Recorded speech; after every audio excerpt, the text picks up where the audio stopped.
Ship or skip, everybody we gotta tell us if you ship or skip.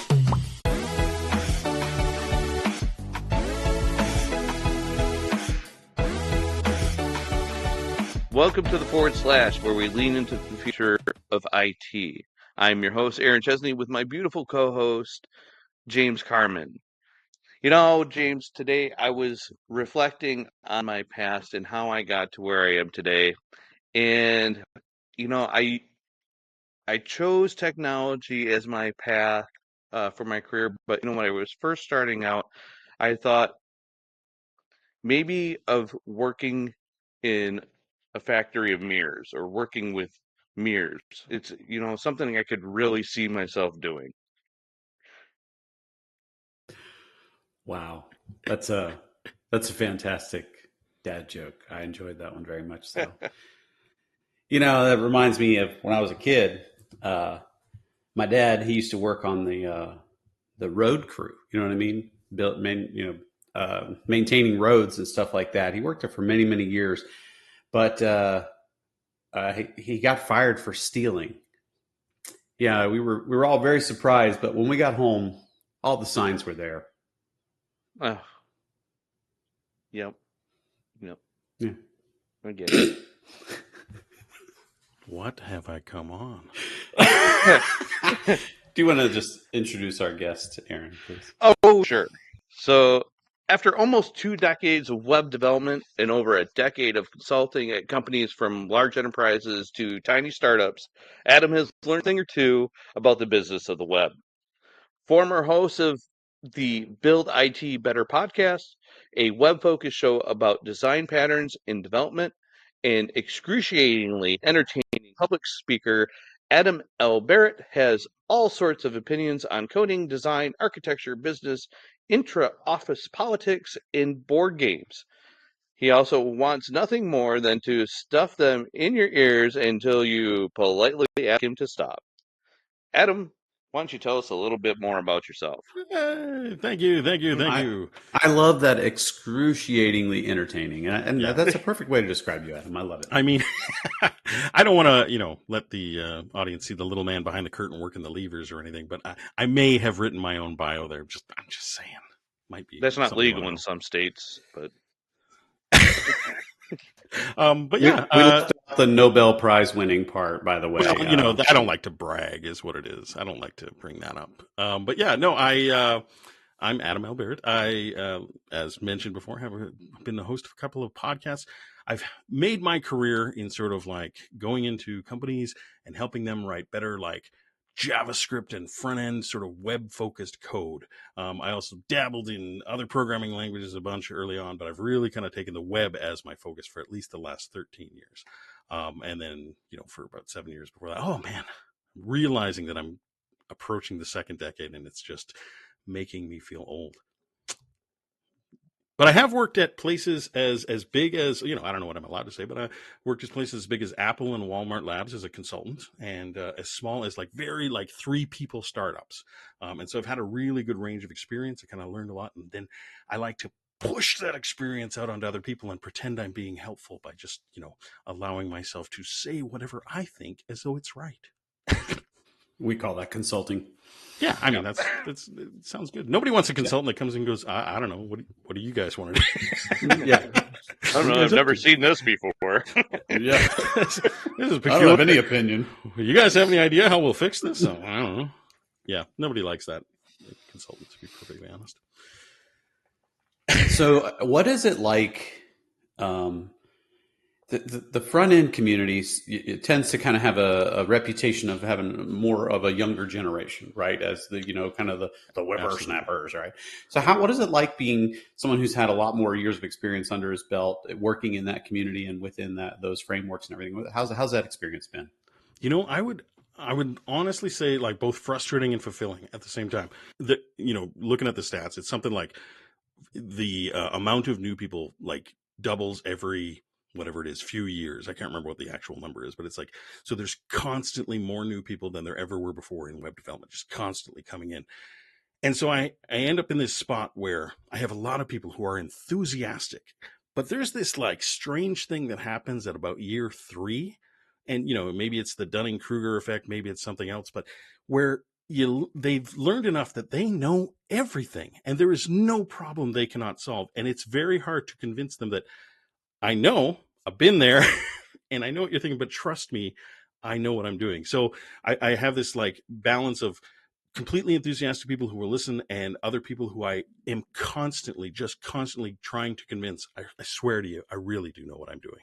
I swear. I promise. It's only been my career for the last long time. I promise you I know what I'm doing. And it's seriously, I just feel like that is half my job, is convincing people I know what I'm doing. And it's come down into like tricks almost. Like I have a plan. I can almost recognize the people who are going to be trouble. And I like have this, it's kind of this, there's a movie that is like it. I can't remember what it's called. Oh, The Tao of Steve. The Tao of Steve. You ever see that movie?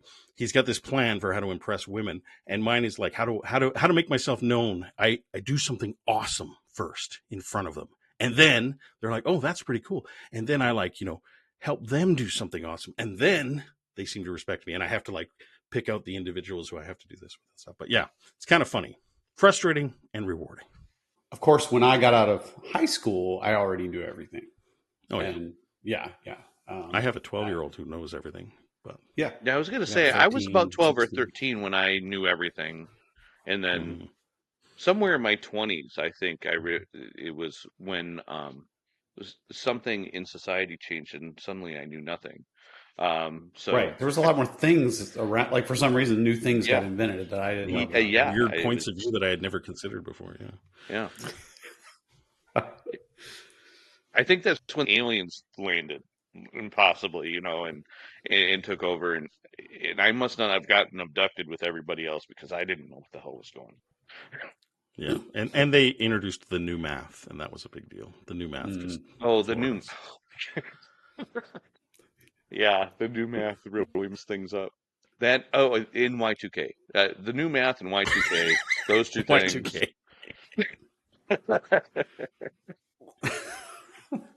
Not to tangent too much, but did you actually I was kind of worried that night. I must admit, everybody else, we had a party at my friend's house, and I was like, the switch over from in case somebody is too young to know what I'm talking about, the switch over from 1999 to 2000, everybody thought computers were all going to crash, planes were going to fall out of the sky, blah, blah, blah.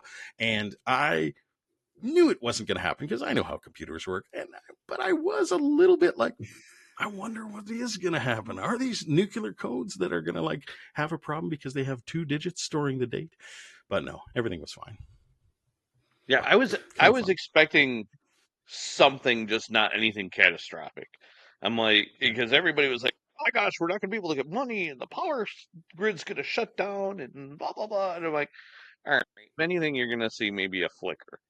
Like the lights will go blink, or something like that. And then, like you said, the interesting thing was nothing. Nothing. Not even little glitches. Nothing I heard about. So I think that was probably both overestimating the problem, but also because a lot of people spent a lot of time for the decade leading up to it fixing those problems.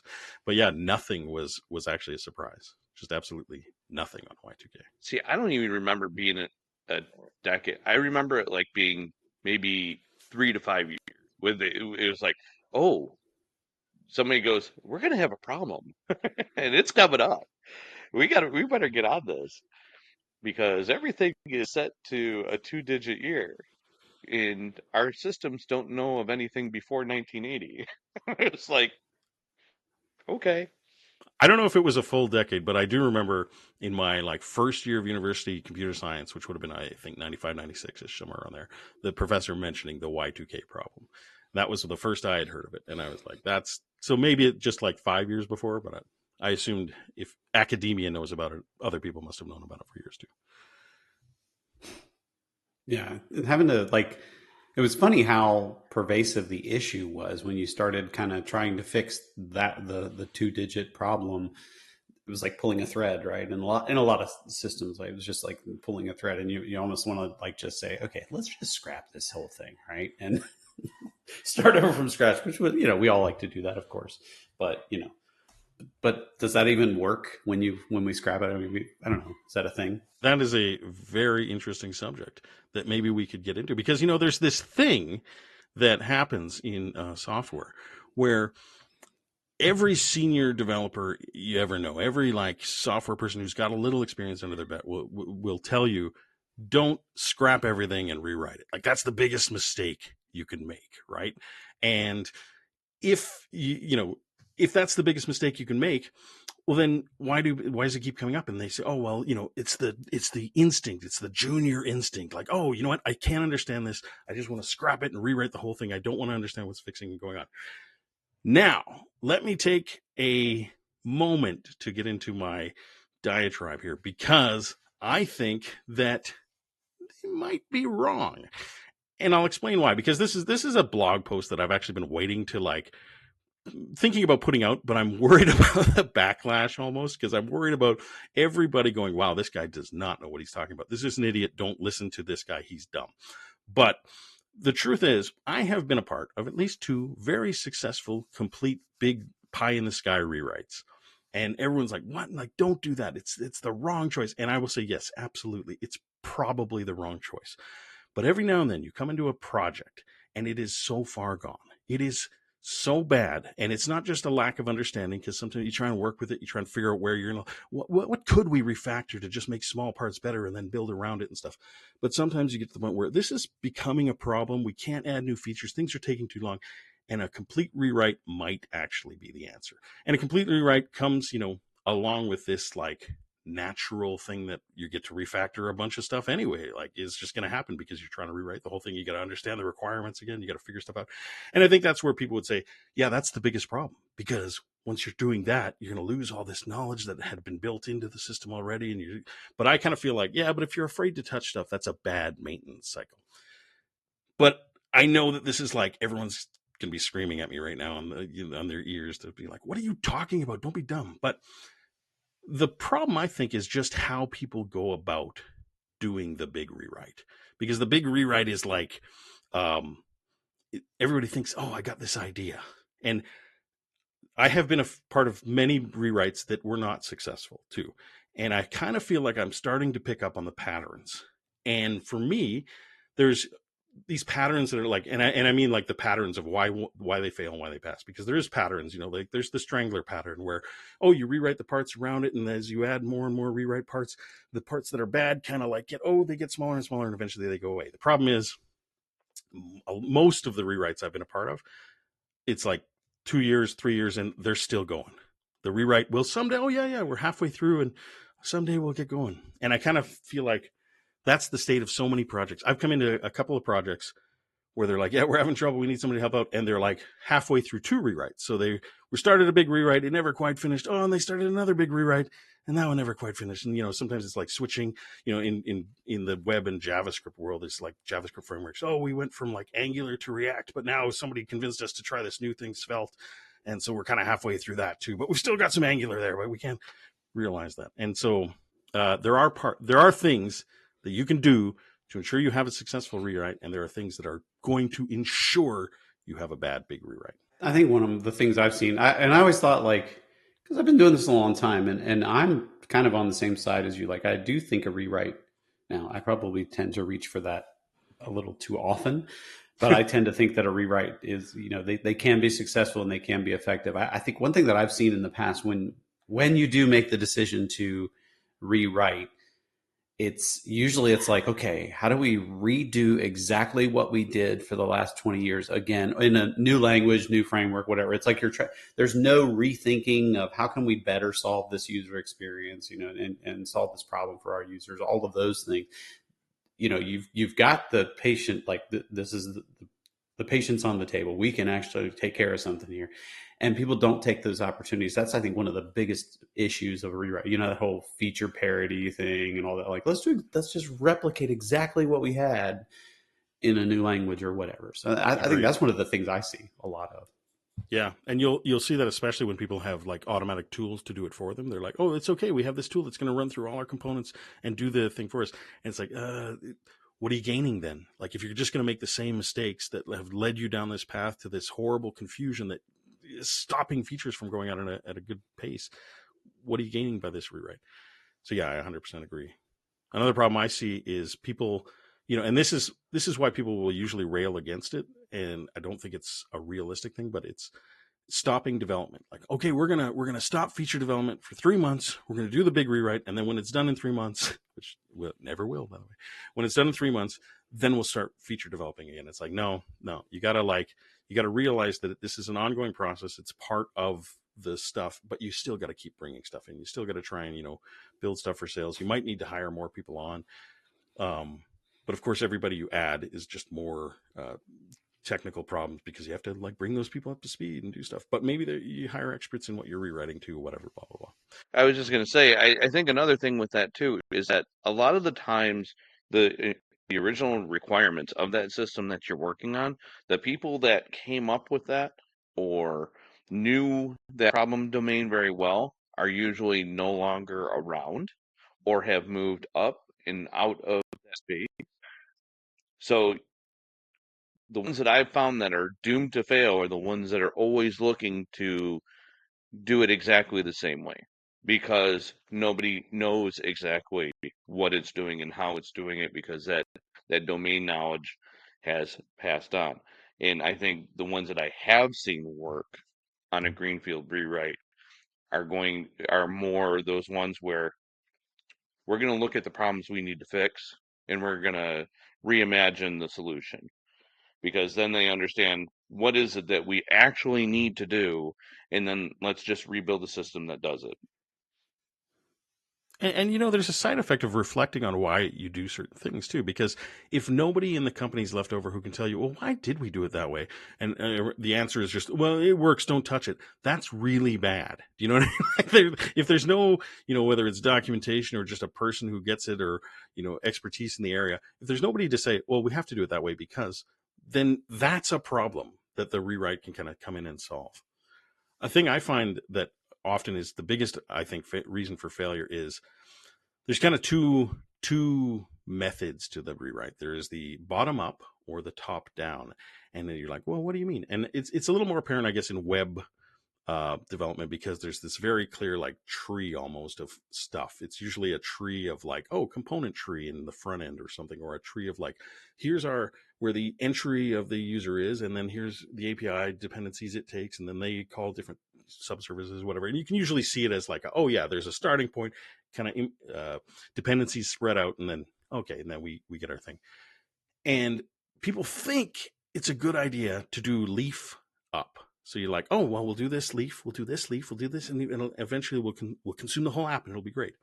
I think that's the biggest failure because what happens generally is you start doing it, like, oh yeah, it's great, the enthusiasm's there, but the hard stuff starts getting pushed up because it's like, well, we can't rewrite this whole thing, so I'll just do this leaf and I'll just push that up, and that's kind of the refactoring. So the harder stuff kind of gets harder pushed up, and the enthusiasm for this rewrite starts to die as it gets to the point where it's like, well, people leave the company, whoever was pushing for it in the first place kind of takes off, and it's like, yeah, this just keeps getting pushed up, and then you get this really hard part that nobody wants to like tackle because it'll be a big deal. And that's when things start to die. And it's like, well, we've been living with this rewrite for like, we're halfway between for the last few years. That's kind of the problem. The other way around, I found is much more successful. And that's much harder at the beginning. But at the beginning is where all the enthusiasm is. But you kind of like go, okay, if we were to somehow make it so that we could wrap our new app and then insert our old app into it. And it's like, oh, well, how do you do that? And it's hard, and you got to figure it out. And there's various patterns, various different things that you can do. But if you create a new app and then slot your old app into it, then you start doing these like parallel slices. Like, okay, we have this one feature that goes all the way here. Maybe it's the website. Maybe it's like, if you're doing like micro front ends or something, there's things, you do that whole thing in like one big, like, okay, we push, yay, we got it done. You can now do this all the way from this, whatever it is, purchase, all the way to, it getting sold and put in the database. Boom, that's done, and it's all in the new app. And then you do that again. You figure out a vertical slice that you can do, and you do this whole vertical slice all the way from you're like, oh, hey, we've done everything, and now everything in this little, feature, whatever it is the new app now. And by doing that, the app actually gets easier and easier to do the rewrite as you move on, as opposed to the other way where it gets harder and harder, usually because people start pushing the complexity up. You have to sort of deal with the complexity up front, and then it gets easier and easier until you've got these last few strands, and then get rid of those. Everyone celebrates, and you move on. And that's the only way I found the rewrite be successful, is figuring out that really hard stuff up front while the enthusiasm is there. Yeah, and it it almost has to be completely that way too, where you're taking those whole vertical slices, because if you end up with some kind of hybrid where, oh yeah, we've wrapped the old application so that we can start using the strangle pattern to strangle out features and pull these vertical slices through as new system components, but they leave that back end piece as, but we'll just call the old system to get like our data. That whole data layer is still just all going to be the responsibility of that old system in the back end.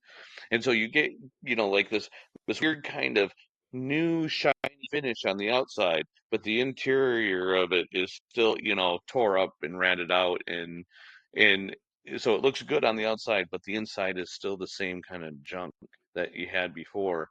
And then it's kind of that leaf, it leans towards that leaf pattern that you're talking about, where then those things that are touching that legacy system and going all the way through, it's like, well, now we can't really rewrite this because it's become a dependency of our new system. We've integrated tightly to it. So because we had to, because it wasn't written to be flexible, and then it just kind of lives on as this blob at the center of your shiny candy coating. Yeah, and you're definitely going to lead to the it works, don't touch it then, Yep, because nobody's going to go do that later. It's going to become this thing that drags on, and like nobody tackles it. It's like, oh, that's in the way. We call it technical debt. It's just we'll do it someday in the future, and then it will never get done. yep. So yeah, I agree with that 100%. Another thing that people will often lack doing when they do a big rewrite too is preparing for the rewrite, because there's a lot of stuff that you can do in your current system to be like, well, okay, what are we thinking? How are we going to tackle this new rewrite? What's the optimal that we're going for? And then let's try and refactor what we currently have to somewhat like that, at least. Like we may not be able to get too far, but if we just start breaking off, well, we know this is going to be a component now and this is going to be a component now, but it's all mashed together currently. Maybe separate that before you start the rewrite. Maybe make that part of the like, hey, we're going to, before we actually start changing languages or changing frameworks or whatever it is, let's just do that because we know it's better anyway. And then let's do some other part, figure out, oh, well, this piece, maybe we leave that alone. So we're just going to break that off, that kind of stuff. Figure it out and do some refactoring and preparing for the rewrite, because then it's way easier. You're not like trying to fit as much into this system. You're like, oh, we've already got these nice lines that we can sort of hit when we're doing this rewrite, and then we can sort of plan accordingly. And depending on how old the system is, if it wasn't developed with good practices in the beginning, and this is something I used to call code rescue. Um, kind of from that perspective of like a first responder, you're going in to put out this fire that's in the belly of this code. And one of the first things that any first responder or that you teach you like in first type of thing is like, assess your environment and don't become another victim, right? And that was kind of one of those things. Like, if you're going to touch this code, you need to make sure that the code you're writing isn't as bad as the code that you're trying to fix. So, you put in these safety barriers of testing and make sure you understand what it is that piece of code is doing via tests, so that you have that safety net, that structure, that lifeline that you can give a tug on to say, no, okay, yeah, that didn't work because my tests don't pass anymore. And those were the kind of techniques that we would use to go in to make sure that we could break this out safely and start doing those. Okay, let's refactor this. Let's not do a singleton pattern inside a spring because it's double it's double duty. Um, you don't need it, so we start refactoring that out. But oh, this is coupled to this other class that's also done as a singleton, is in a static space, and blah blah blah. And you try and unmesh it, and sometimes you have to go back and restart 3 or 4 times to try to untangle the spaghetti mess that's in there. And sometimes you're like, I've spent 2 weeks on this, and I am no closer to being done than I was before. I'm going to leave the test in place and let the building burn right here. This is That's beyond actually repair. another good point you brought up that I kind of forgot about. But one problem again that people often have is they'll be like, well, we actually have good test coverage on this one, so we can use that as we rebuild this whole thing, rewrite it in the new, you know. And it's like, well, maybe rethink that, because often, at least in my experience, and this might be completely anecdotal, but often I'll find that the tests are bad. And the tests are usually doing things like testing implementation. The tests are assuming a certain breakdown. So I almost find it's better to be like, yeah, I know we have tests, but I'm going to start really high level, whatever your closest to end to end or integration is, like these really high level. I want to see it do this. It's going to keep doing that. That's all I'm going to worry about. Few high level tests, and then start breaking in. And if, now we've wrecked all the other tests, delete them or skip them or whatever you need to do to keep moving this on, and then add more tests, add tests to your code that you've rewritten now, the new code, the new whatever, and kind of go from top down with the tests to like going from high level to like your unit tests, rather than like, oh, we've got our unit tests and we're writing out. Kind of do the reverse when you're doing the rewrite, because yeah, often, like I said, you're going to get mired down in trying to make these old tests pass, and I don't think that's a good way to actually get it done. And I would even say, if you can, and depending on what industry you're working in and depending on what you're working on, but if you can, don't worry about the tests too much at first. Like if you can get away with like, yeah, we've got some, tests to make sure that it's not broken, but it's okay if we ship a little bug here and there that we can fix quickly. That's great, because then you don't have to like, and some industries can't do that, but that's great, because then you can sort of like, we're just gonna like turn off swaths of tests as we kind of break this down. And then once it's done, once the rewrite's done, we can have another task to like, okay, let's really get the test coverage back up. That's just a better way of getting it done. It has little to do with safety and more to do with just the momentum, that you don't want to lose that early momentum of a big rewrite. Yeah, one of the other prep things that I've sorry, Aaron. One of the other prep things I found when you're getting ready to do a rewrite is a lot of those older systems, they really have no idea what's being used at all. So when you are having to decide what features do we want to keep, what do we want to throw away, inserting some sort of usability, observability into the system to understand like what is actually going on here. What features are people using? What are people doing with this system today? How are they using it today? Trying to get some of that in place and get some data to help you guide. Like, well, I think we should keep this. Like, let's figure it out. Let's understand what these people are actually doing with this current system. And yes, I did pick up on some of your Canadian roots there, Adam. You said figure it out earlier. You said figure it out. I'm a nice What's that guy. all about? What's that? At least he's not saying process. Process. Process, eh? It's the process, eh? Yeah. Get your process. I do want to come back to something sorry about being Canadian. Sorry. No, that's fine. Sorry about it. I do want to go back to something you said, but I thought was interesting, and it kind of, I was listening to you all talk somewhat, and then my mind went off on a tangent. I'm sitting here thinking about it. Like you mentioned about like you're basically like taking advantage of the enthusiasm early on the rewrite, and like doing the process. What might, like if an engineer were looking at it and saying, well, obviously you need to do it this way and build it from the bottom up, right? That might be the logical, technological best way to do it, or engineering best way to do it. But you're taking the human side, and that's an interesting thing that I think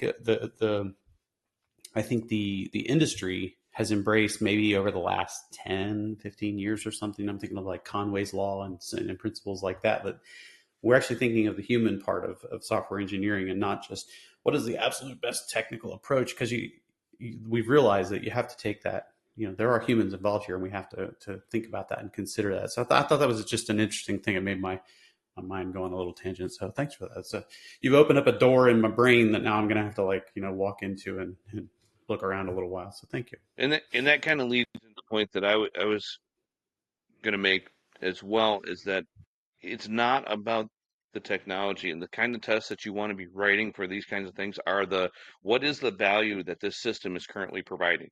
Because when you are doing a rewrite, you are replacing something that is currently doing a function in production to some level of adequacy, right? And you cannot lose that. You can't go backwards to go forwards a lot of times. And so you have to have those things in place to go, okay, what value is the system actually providing? And you almost have to value drive it from okay, this is something of value we get from the system, and let's take that value story and let's have a test for that. Can like an acceptance test type of thinking of this is when we supply A and B, we get C out of this. And whatever the implementation is, who cares, right? I just need to make sure when I supply A and B, I get C out so that I am getting the same value that I got out of the system yesterday. Yeah. And often a rewrite will come with a redesign too. They'll just be like, hey, let's do it both together. And so you should be doing things that like your normal UX patterns. You should be doing things like, hey, we're going to user test stuff. We're going to like actually make sure that this is improving our conversions, whatever you're doing, whatever you're measuring, rather than like getting rid of it. That's one thing we had talked about before the show, but is just like for some reason, and this is totally maybe a switch of topic, but for some reason, it's like UX doesn't matter when it comes to coders or something. It's this strange thing that we run into where not that the UX doesn't matter in the product, like oh yeah, the product we're building, but more like the tools the developers are using. It's like oh well, they're developers, they can figure it out. It's like well, is that right? Like there's a strong lack of user experience fundamentals in coding tools, in development tools. And I don't understand why. And it feels like it just comes from this legacy of like, oh, well, they're technical people, they'll figure it out. But that's never good enough. You know what I mean? Like there is in web development right now, there's kind of like these major frameworks. There's like React and Angular, Svelte. And I find only one of them, Svelte, I feel like kind of takes the like user experience approach. It's like, well, how are developers going to use this? And then they kind of figure it out rather than what can we do? Okay, now let's expose what we can do to everybody.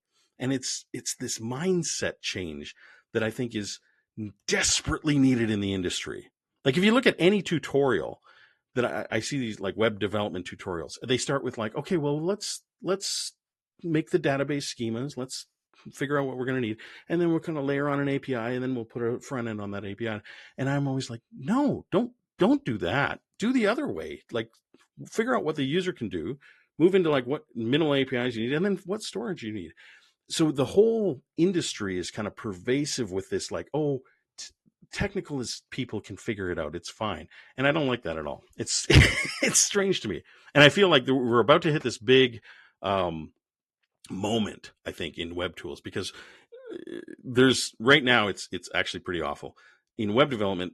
The more popular you are, the better people just assume you are. There's this thing like, oh, you need a logo, you need a cool website, you need to have a backing company. It's like, no, it's kind of moved away from the, hey, what's the technically best solution? And just to be like, well, what's more popular? Because there's quite a few examples actually of like stuff that is just objectively better than other stuff, but it isn't used because the popular one is still around, which, you could debate. Well, it's whether it's popular actually does matter. And you could debate that.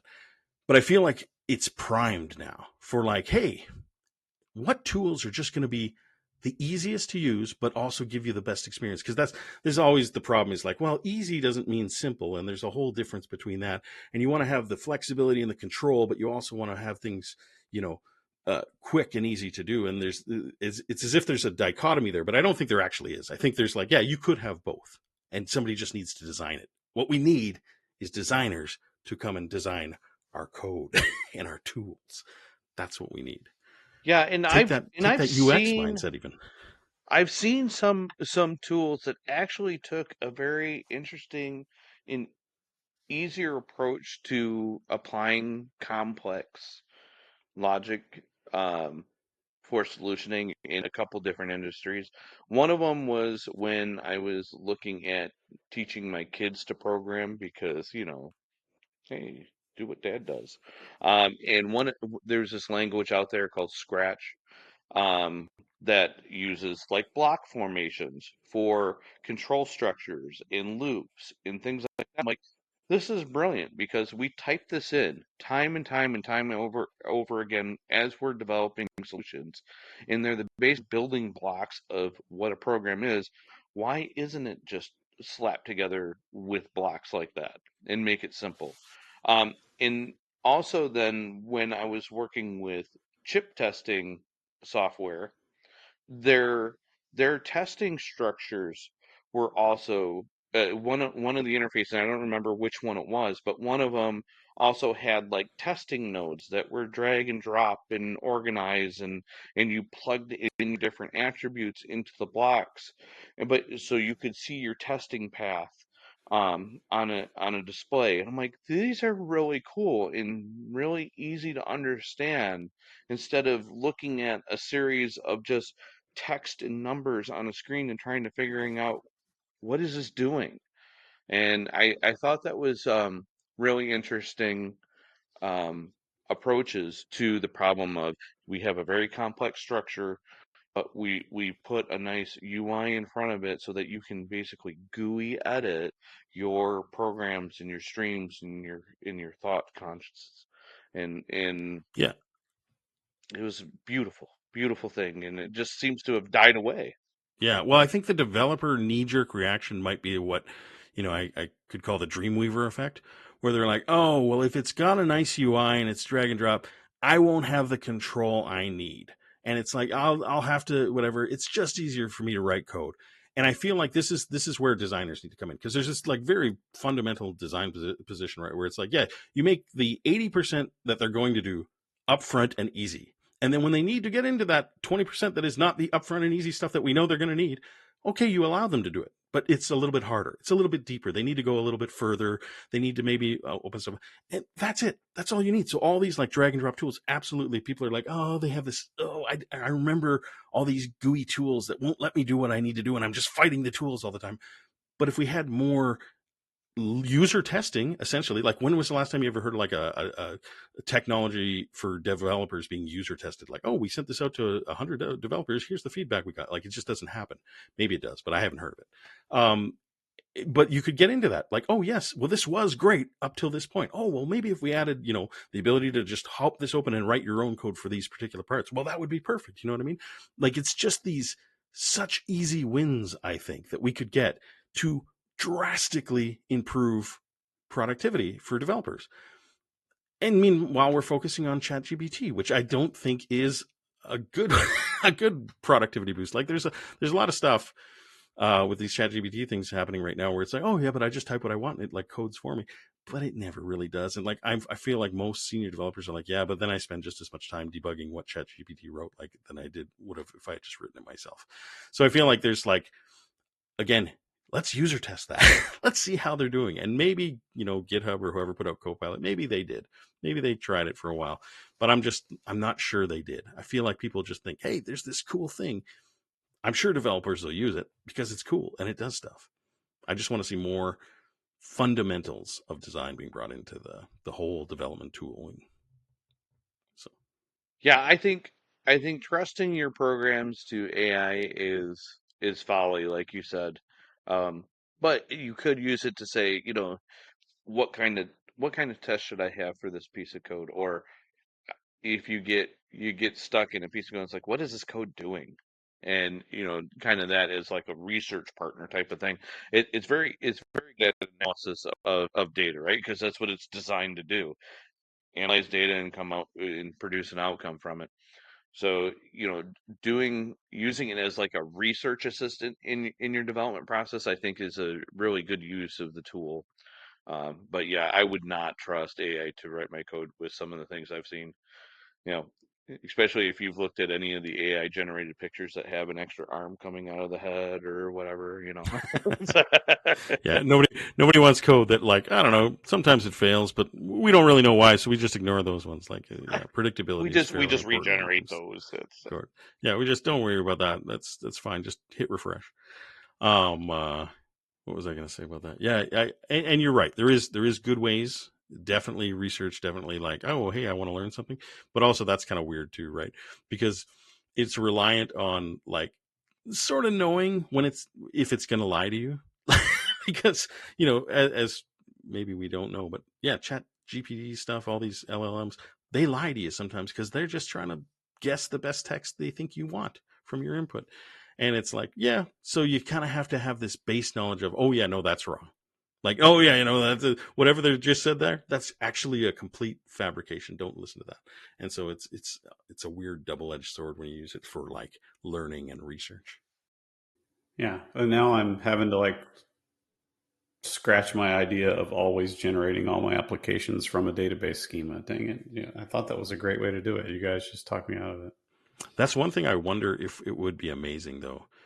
Is these LLMs is just and I know there's quite a few products actually right now, but just being able to say, I have this giant data set, across data lakes and data things, and I want this, and just being able to say it in plain English, and then it figures out how to query all that for you. That would be a pretty amazing tool that I could actually see. Oh, LLMs would be good for that, because it'd just be able to figure out, I want to see a graph that has this compared to this, and give me a table so that I can run the numbers differently if I want. And it could do that. I'd be like, well, that's how we do all interfaces for graphing data now, just all of them, because that's amazing. Let the analysts just ask for what they want directly. Yeah, and I think I've you could been probably seeing get use cases for away. that. Yeah, and I was going to say, I think you could probably get away with that in a relational or graph database. I don't think you could do it with a NoSQL database, though. Well, I couldn't, but maybe a robot could. I just don't Well, I've been know if trying to figure it out would have enough information. well, that's what I'm trying to figure out. Like, what is that even called? Because we've heard a lot of use cases from clients that, basically saying like, we spend a lot of time when one of our people wants to understand stuff about data. We bring in either a DBA or somebody to write me a new report to answer that question. Every single time we have to have somebody go write a brand new report. Whereas if I had ChatGPT, that I could use that, but it's not. I don't think it's retrieval augmented generation RAG, right? It's almost like the reverse of that. It's like generation augmented retrieval. You're saying, hey, Yeah. you generator, figure out the query that I need to write that goes and gets me the things that I need to have. Like it's flipping it on its head. Quickly It's pause like the a podcast. reverse Go phone write lookup. get your patent in there quick, because you gotta and get Yeah, that right. term out there. Write that blog Yeah. post. Get that term out there. This All ideas podcast for brought to you by penetrators. Gar.io. Gar. Gar. That's just fun to say too. We have a Need more gar in we this. have a Talk Like a Pirate Day sale going on. That reminds me. Gar.io. Do you know what a pirate's favorite letter is? I'm gonna guess R. You might think it's R, which is a good guess, but his true love be the C. Well played, sir. Well played. Hook, line, and sinker. Emphasis on the hook. Give him the hook. Speaking of hooks, I thought, and I love really bad segues. Speaking of hooks, you talked about we got together before this episode, and we talked about what are some of the things we could talk about. You brought up a topic that I honestly had never heard of, and I was I've been doing this a long time, and I had not heard of it.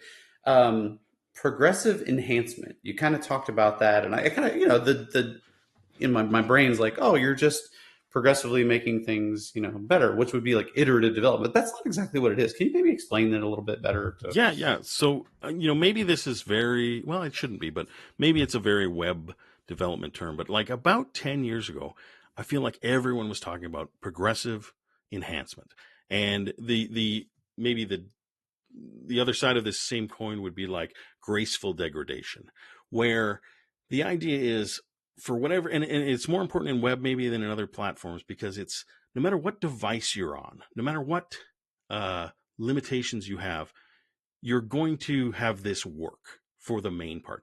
And so you make the most base thing that'll work on the most browsers, the most devices, that this will possibly just work. Then you say, okay, now we test for features, we test for what versions we were able to do or whatever, and we enhance. And so the idea is that if you're doing graceful degradation, the idea would be that we made it, but then we also put in some stuff to be like, oh, hey, make sure this works on older crap. And progressive enhancement is we make the thing that's going to work everywhere first, and then we start enhancing it to build it up to the thing we actually want on the latest browsers or the latest devices. And it's a huge thing that was around 10 years ago, a decade ago. Everyone was talking about, like, you couldn't put this out. And then I feel like the SPAs, the single page apps in web development, sort of took over, and this is where these frameworks like Angular and React were. And doing graceful degradation in that medium was, or sorry, not graceful degradation, doing progressive enhancement in that medium was very hard. And so the conversations just stopped because it's all in this like, oh, everything's done in your client. So if it doesn't work, well, it just doesn't work. Like, oh, you have an old browser, you get a white screen, or you get this, and there were weird justifications like, yeah, but who cares? You hear this a lot with like, oh, should it work without JavaScript on? And they're like, well, who turns off JavaScript?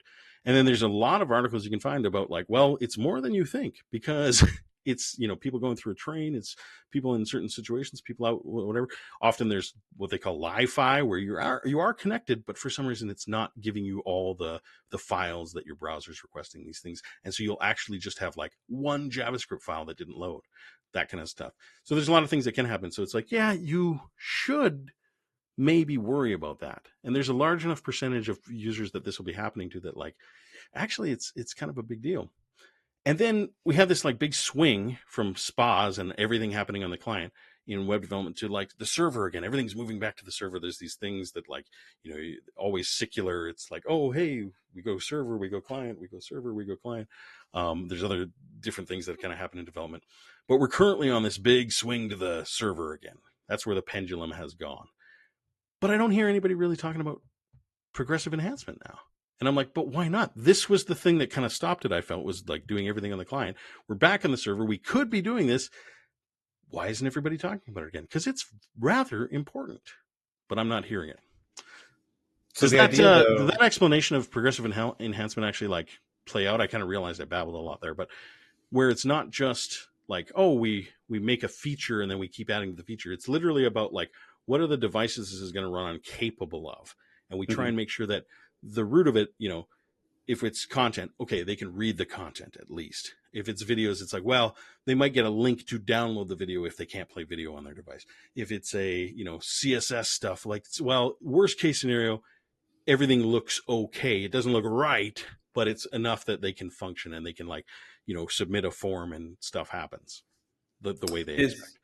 Is a good analogy maybe like, I know this isn't what you're talking about, but this, help me frame my brain here. Like video players, if it notices that my bandwidth can support full HD or 4K, it will go ahead and upgrade your video experience to be the best experience that your certain situation, whether it is your machine or your internet provider or whatever, can provide. Is that the idea? Is kind of like, instead of dumbing down when you realize, oh, this user's situation can't support the best of the best of the best, let me dumb down pieces of it. I'm smarting up instead of dumbing down or enhancing the experience. I think that's exactly it. Because like the canonical real life example is like the escalator, where they say, oh, well, an escalator, when it's broken, hey, it's still stairs. But that's kind of more for graceful degradation in my mind. It's because, but you built an escalator. You didn't build stairs and then make them move. You built an escalator. That's graceful degradation. But you're exactly right. What it is it's more about like, well, we built the thing first, and then we started to enhance what it could do to get to where we wanted based on device features and what it can do. So yeah, your example is better than the canonical one. We had to think a lot about this in tech ed when I worked in that space, because students came from all different kinds of universities, some that had really old infrastructures that couldn't support, video streaming. So we had to provide transcripts, and that was that graceful degradation part. But then on other ones, we actually were able to do some of this progressive enhancement, where not only did you get the text, but you had a read speaker on top of it. And it was, the original intent of that was for accessibility, because not everybody, for the visually impaired, the reading experience isn't that great. But it turns out other students were using it because it was great. I can put on my headphones and just have it read it to me. It's story time for my homework. And we're like, oh, yeah, that works out really well. And now it's kind of like a staple feature because of the fact that it's like, this is one of those progressive enhancements. Not only do you get the text, if it's available, you can have it read to you as well. And, the next thing is going to be, AI will draw you a TV show out of it, type of thing.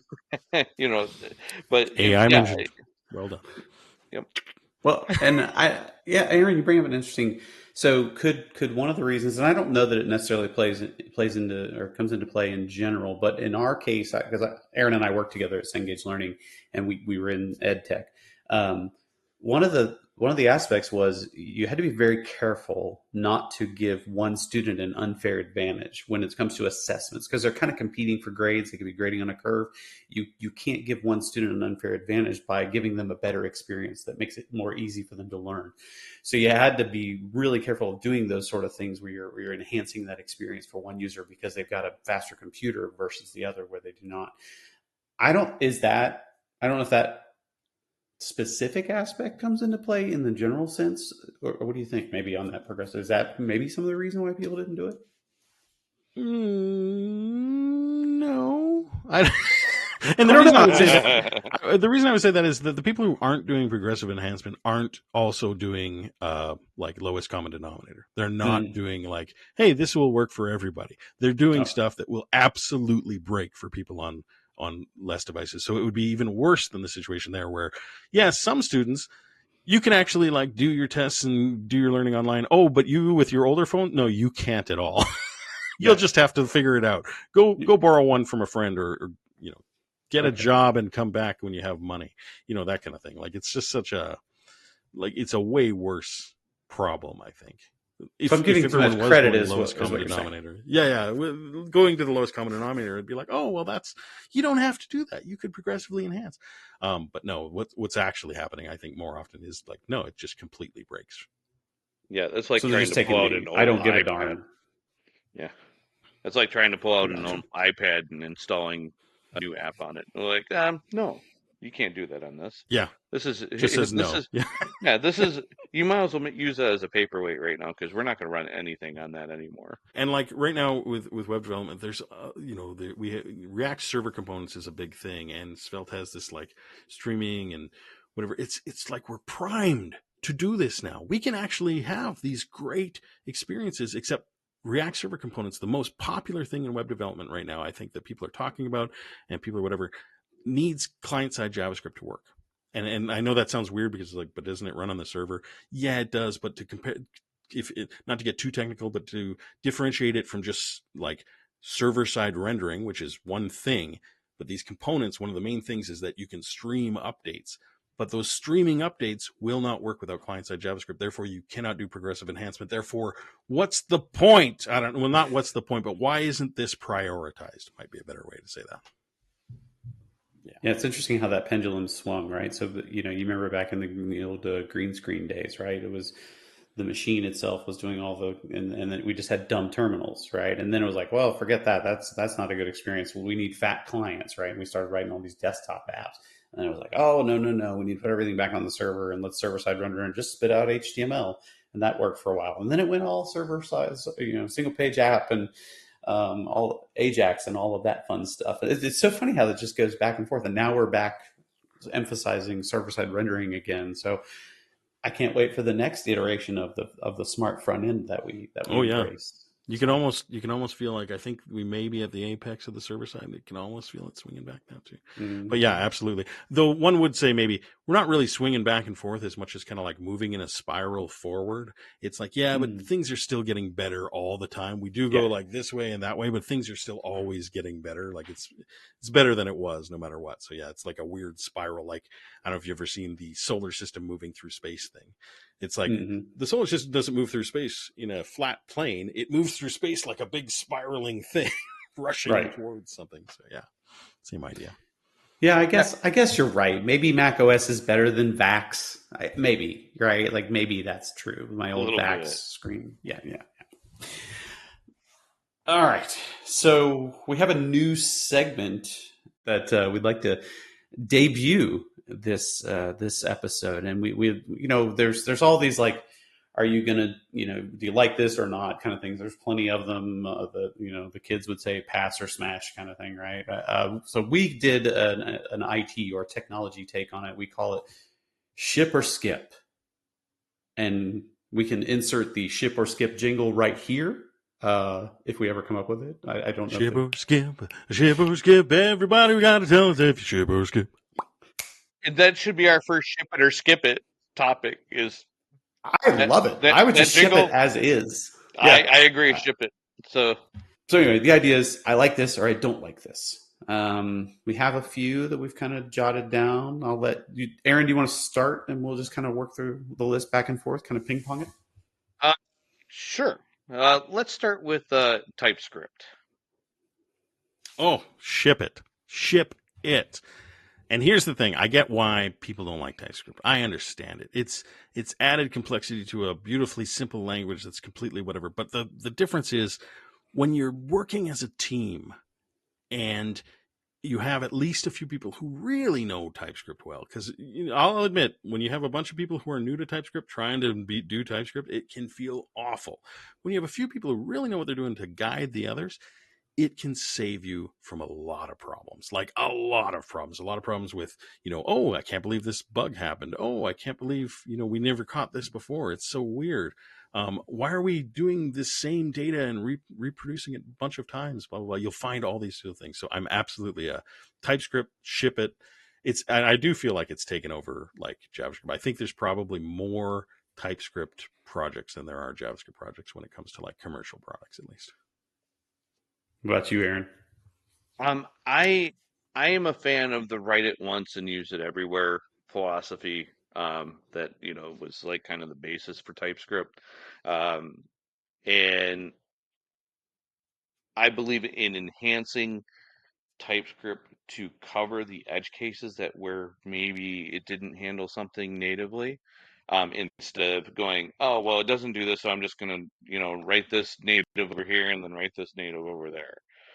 Because we don't live in a single platform world, and that portability I think is worth it. So I'm a ship it for TypeScript. Yeah, and I mean from that point of view, I want to step back and say like absolutely ship it, because I was just having this discussion yesterday with a bunch of people. TypeScript and JavaScript, I guess, and TypeScript, therefore, is one of those weird things where you can do anything. You can do everything. You can do AI stuff. You can do device, embedded in device stuff. You can do robots. You can do everything. You may not be the most like performant. So, when you've got, we're going to parse through this 2 gig file, whatever, maybe it's not the right choice every time, but you can do everything with it. So from that point of view, absolutely ship it. I'm ship it on this one as well, and I mean this comes from a Java guy, so no surprise, right? But I think it's the thing that people lose sight of, honestly, when it comes to development, is everybody tries to optimize for like, how can I write the smallest number of characters? We're trying to optimize for the right scenario as opposed to the maintain scenario. And for me, TypeScript, yes, absolutely, it is a beautiful language. I would agree. I love TypeScript as a language. However, if production is down, it's 4 a.m, I haven't had any coffee, my CTO's yelling at me, I'm in trouble unless I get we're losing millions of dollars in sales unless I get this code back up and running, and I open up TypeScript or open up JavaScript versus TypeScript, I think I can more quickly reorient myself in a TypeScript environment than I could in a JavaScript. That's how I think of it in myself. I think people try to emphasize too much on the right side of software engineering, WRITE, right side of software engineering, as opposed to the enhancement and maintenance side, because you maintain software much, much more than you initially write it. And I'll shut up now. All right, so let's go ship or skip design systems. Should I go first again? Sure. All right. Absolutely ship. Especially when we consider like the design system isn't just like, your component library or whatever it's going to be. Your design system is the language and the concepts that you're going to use, where the designers and the programmers both can come together and be like, oh, we understand what this means. We're going to have this, domain language to understand that, oh, this is this, and our, whatever it is. It's not just about colors and branding and whatever. It's about how do we communicate with each other better. And I think all for design systems. I don't know that I have much more to add. I like the idea of design systems myself, so I'm ship it. What about you, Aaron? Yeah, I'm shipping. I've actually taken the idea of design systems into like requirements gathering and stuff like that to use some of the same kind of concepts of visualizing and storytelling in order to define requirements to a development team so that they understand why they're doing what they're doing and not just what they're doing. So yeah, Yeah, the only shipped time it for me. the only time I've run into where I would couch my statement with something. So I have seen scenarios where we've tried to come up with like a standard set of components, right, that everyone should be using for everything. That's usually design systems usually involve. Here's the canonical component library. If when there are new use cases, they kind of like try to shoehorn every little case into the common component libraries, and it becomes just this like maintenance nightmare because there's all these ifs. There's the switches that you add. I'm thinking back to like back in the ed tech days, right? There's always these question types that we would have to support from a assessment perspective. But they would try to like put all these little one-off little scenarios like, oh, I'd really like the answers to read sideways instead of up up and down, right? And so you'd have to have all these little if statements, and the code just became just ugly over time. There's all these like it becomes a combinatorics explosion of options that you could have, and there's no way to test everything and all this. So that would be the only thing I'd say to be careful of. It's usually easier to just copy something and use it and adapt it as opposed to trying to cram everything into that your kind of your canonical or your common library. All right, next one, Ron. So this next one is Jamstack. Um, is this a stack of like different flavored jams? Let What is me talk Jamstack? about Jamstack. Sweet. So, I will say, as a huge Jamstack proponent, I will absolutely say skip it. And the reason is this: Jamstack is dead.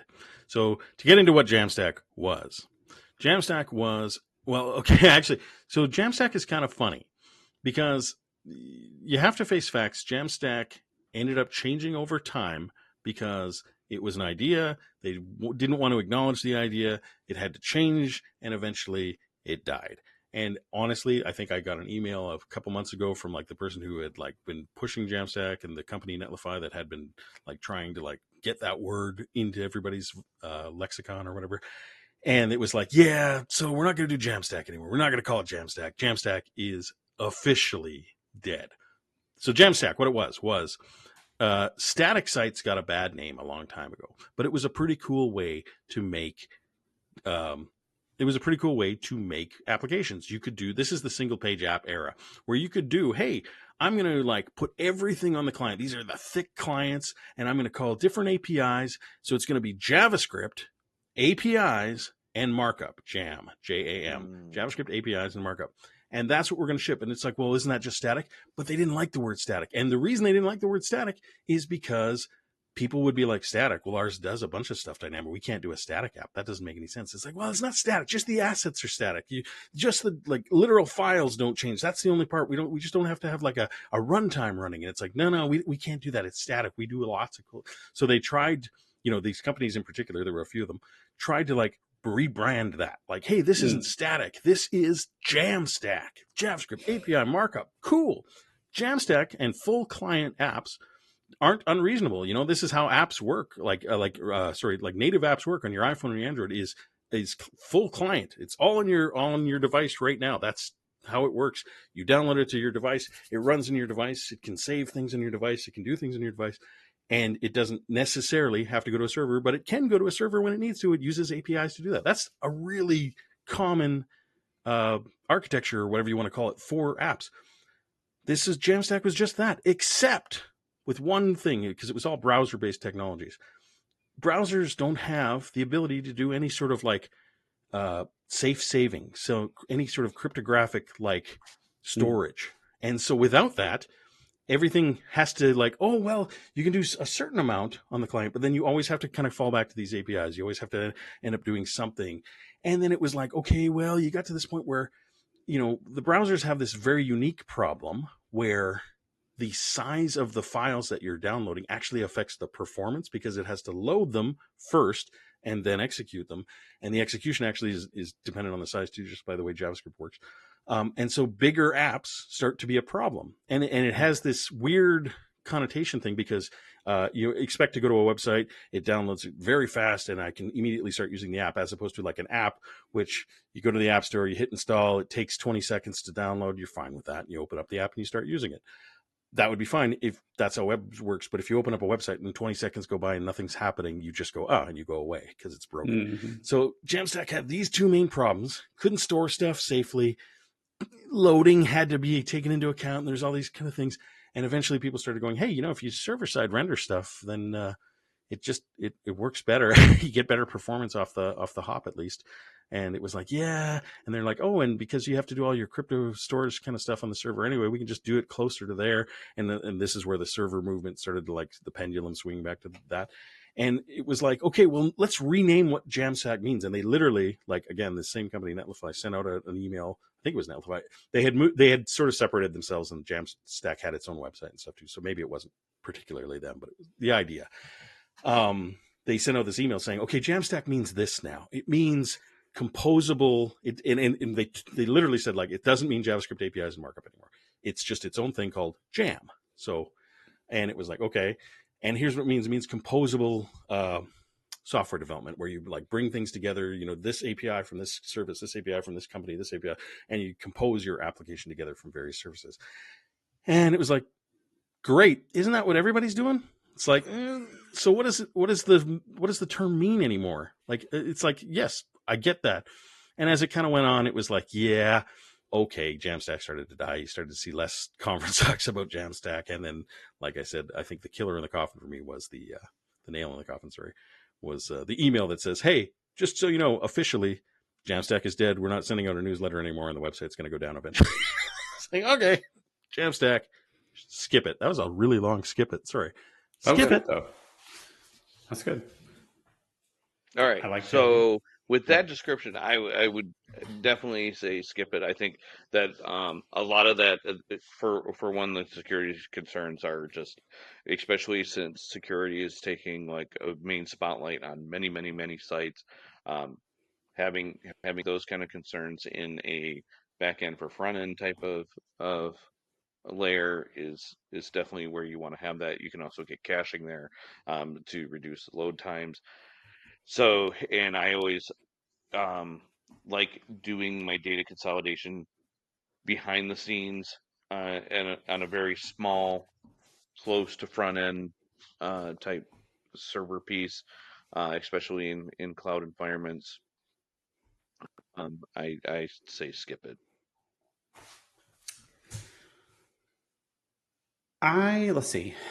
How do I say? I would say ship it in certain cases, right? So there are. I don't know that server-side rendering is necessarily the answer for everything. Like, I don't want the pendulum shouldn't swing all the way, like all or nothing. It doesn't have to be all or nothing. I think there's certain experiences where the concepts, now maybe the term and that whole environment and the movement is dead, of course, right? But yes, but I still think using JavaScript in the browser, calling APIs, and using markup to display things to users, that concept is solid, right? The essence of what they were saying.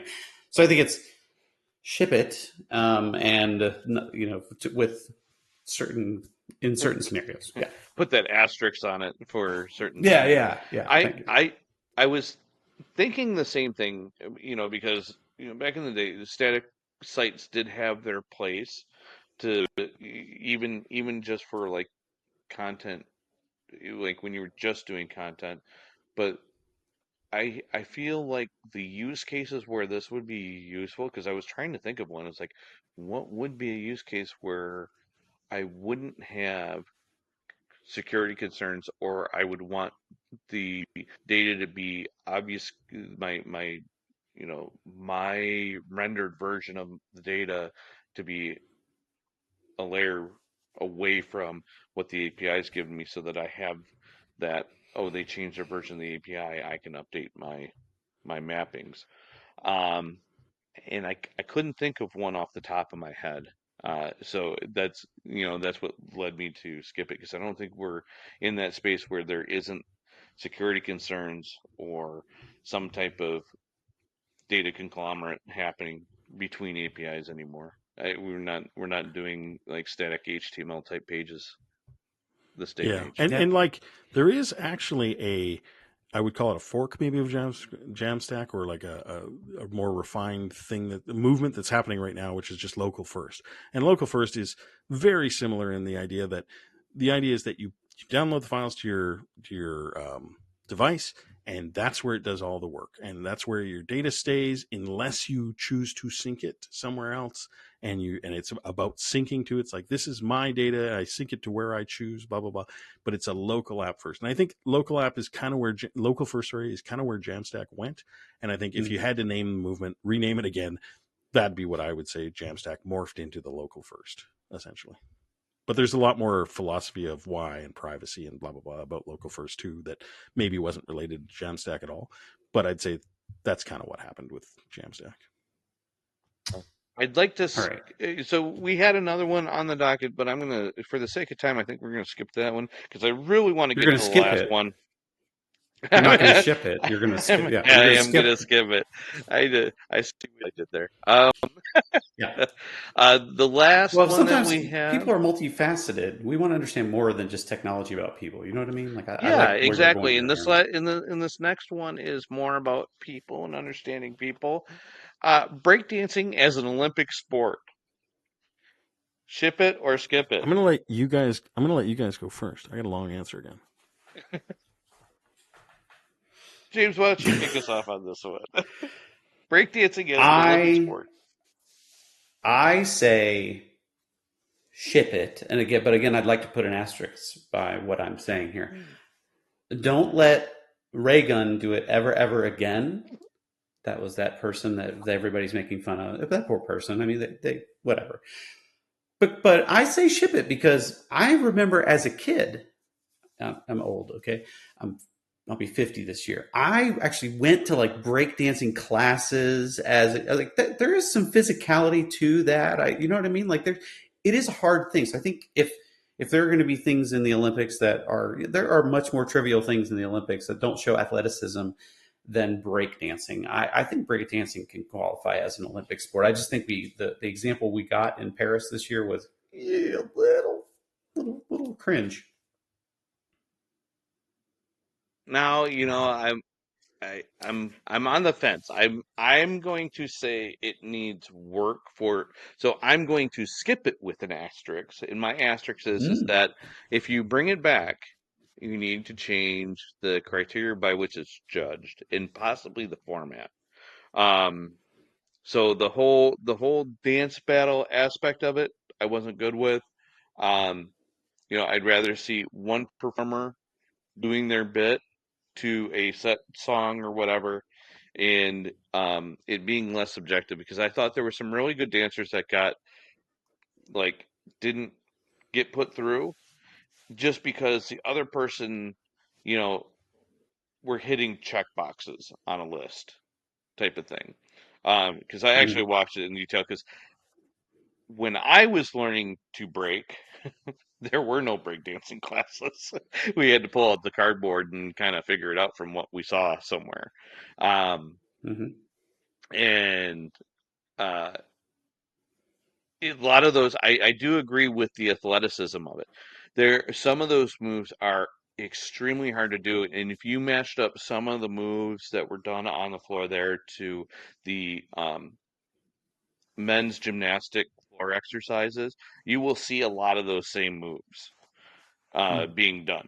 And so, from that aspect of the athleticism, I'm like, yes, ship that part of it. Absolutely. I enjoy having it done to music, because I was kind of asking myself, I was like, why does the women's gymnastics team get music to their floor routine and the guys don't? Or vice versa. It's like you're doing tumbling passes on the floor. Why are they different?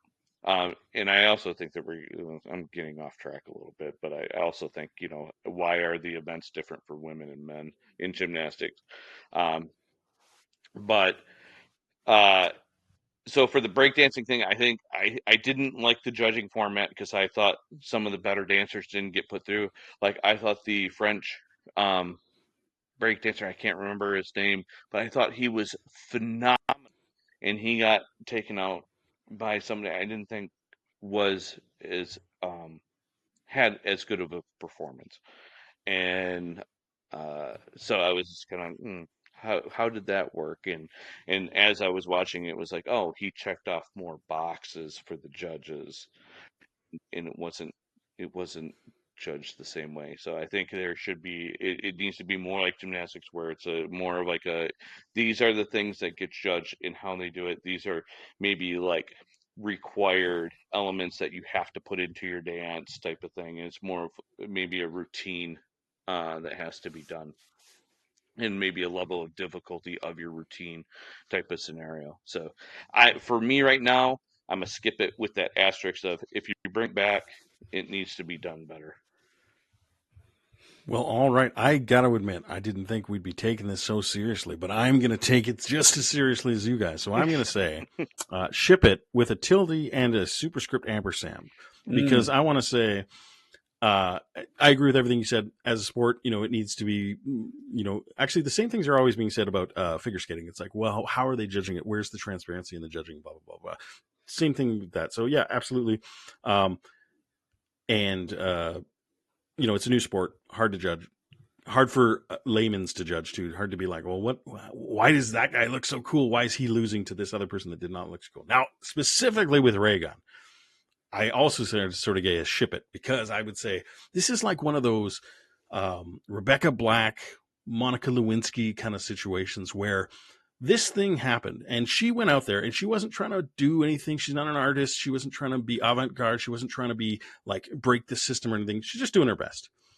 And suddenly she was descended on by the mob of the internet, the largest, most destructive mob in the history of mankind. Descended on her, insulted her. They put her on TV, just like Rebecca Black, just like Monica Lewinsky, put her on TV making fun of her. She was probably in an SNL skit. I don't know if that's true, but probably. Literally, talk show hosts making jokes about it. Probably the most crushing bullying that can happen to a person ever in existence. And I do think she is going to become one of these stories, much like Rebecca Black and Monica Lewinsky, where the bullying is going to define her future probably, and she's going to come back and be like, this happened to me, and here's how I dealt with it, and she'll help like a million other people being bullied in the future. So more power to ray gun. Keep breakdancing in Olympics. Ship it all the way. So it's interesting. I think back, and there have been other instances, like, I don't know if any of you have heard of Eddie the Eagle, the British ski jumper. He never was going to make a medal, and really and it was kind of the ray gun kind of thing. It was like, he just went out there and did his best, and everybody was kind of rooting for Eddie the Eagle to score big. And that was kind of because that was an older reference. And then you talk about the mob descending down. A similar situation happened in the pistol shooting events as well, with the guy from Turkey. Thank you. Yeah, Turkey. That he was an older guy. He didn't have all the fancy gear and everything, and they descended on him as being, oh my gosh, this guy is like a hitman. He's just like, and it was like, he was a really good shooter, and he's been competing for a very long time, and he didn't have the extra, blinder on his glasses and things like that. And everybody was shooting with their hand in their pocket. So it's like, you guys are taking this way out of context. The guy's just an old guy that knows how to shoot. And I can call him old because he's actually a year older than me, but Little different there though, because he was like the coolest guy ever. You know what I mean? Like nobody was like, he's an assassin, and there was no bullying there. It was more like, that's so cool. Whereas like ray gun, I'm sure, is just getting like death threats and whatever. You're the worst person ever. She's the worst. That kind of thing. But still, I get what you mean. It's a weird internet mob thing. Yeah, and I don't know if the claims are substantiated yet or not, but my understanding is there was some shenanigans around how ray gun actually got to the Olympics. Like there were other people more qualified that should have made it through, but there was some weird stuff going on. I don't know. It's probably conspiracy theory stuff, but I'm sure the that was documentary something. will come out soon, and Yes, maybe my opinion will change. But as far as I know, I don't know. So far, it looks pretty legit, but we'll see. If it was honestly just she's given her best and she did the best she could, okay, I'll take back my statement. But if it was shenanigans, like somebody else that should have been there instead of her, then I'm gonna stand by it. I will pistol whip the next person who says shenanigans. That's a movie reference. Hopefully, I love the movie reference. I love it, love it, love it. Yes, I'll go guzzle some maple syrup just to. All right, boom. so time for our final segment, everybody's favorite, the lightning round. Have you ever worn socks with sandals? Yes, I have, because I'm an old man with no fashion sense. So yes, I have. Also, my feet get really cold. Yeah, I like it. All right, scale of 1 to 10. How good are you at wiffle ball? Never played. 0. 0. Okay. We would have accepted 10 as well. Mm-hmm. What's the fastest speed you have ever driven in a car? That's a good question. It would probably be 150 kilometers per hour because I'm Canadian. We use kilometers here. So 150 kilometers. I think it's about 90 miles an hour, I think. Let's see. You're correct. It's 150. Well, 93.21 miles per hour. And this might be an interesting question because if you do live in Canada, so there may be interesting differences in the way we do carnival food here. What is your favorite carnival food? Oh, well, I don't even know what they're called. There's these little mini donuts that they make, and they're really, really fried, and they're really, really tasty, and they just douse them in like cinnamon and sugar. But I can't remember what they're called. There's like a name for them, but I'll call them mini donuts. But it's like there's a more specific name for that. Just wish I could remember. Do you guys have? There's like a lot of fried dough going on at carnivals here too. We dig our fried dough, elephant ears, funnel cake. Those are my favorite. Like that kind of a thing for sure. I was totally banking on hearing poutine. But it's not really a carnival food. That is a cuisine. That is like some, that's a cuisine. All right. Do you like the word dapper? I'm a Dapper Dan man. Yeah, absolutely. I enjoy the word dapper. Right. When people stand up for a standing ovation, are you usually one of the earlier people to stand up or one of the later people to stand up? I guess I'm in the middle because as soon as I start people rising, I will stand up. So like, even if it wasn't a standing ovation, if people just started standing up, I'd be like, I don't know what's going on, but I'll stand up quick just to make sure. So I'm not the guy. I don't know. Is the national anthem happening? What's going on? Why are we standing? Yeah. What is this? I better do the same thing. Yeah. Okay. All right. Now, if we ever get a chance to meet, I will ask, please bring some ketchup chips down from the Great White North. I've heard this is an amazing thing. I've never partaken in a ketchup chip just yet, but I've heard they're amazing. Also going to bring you some all dressed chips in case you don't have those, which are delicious. We do not. Have you watched Letterkenny? They did a whole episode about what the best chip is. Oh, I have seen Letterkenny, but I don't remember that episode. It was one of the later seasons. It may be the latest season they did it. It was a whole episode dedicated, and somebody talked about the all-dressed chip. I believe that was one of the popular ones. It is extremely popular. They had a whole debate about it. It was very good. Most of what I know is either from Strange Brew or Letterkenny about Canada. That's all you need to know. You just nailed Canadian culture in one fell swoop there. That was great. That's all you need to know. I'm more of a hockey guy, so Shoresy is my jam. Okay. I consider Shoresy a wholly owned subsidiary, I guess. I consider that part of the Letterkenny, Oh, it is. It's a total spin-off. Yeah. But yeah. With a lot of character crossover too. But yeah. It's great. I like it because it's a little bit more end-to-end Canadian instead of just like, wherever Letterkenny is supposed to be. Yeah.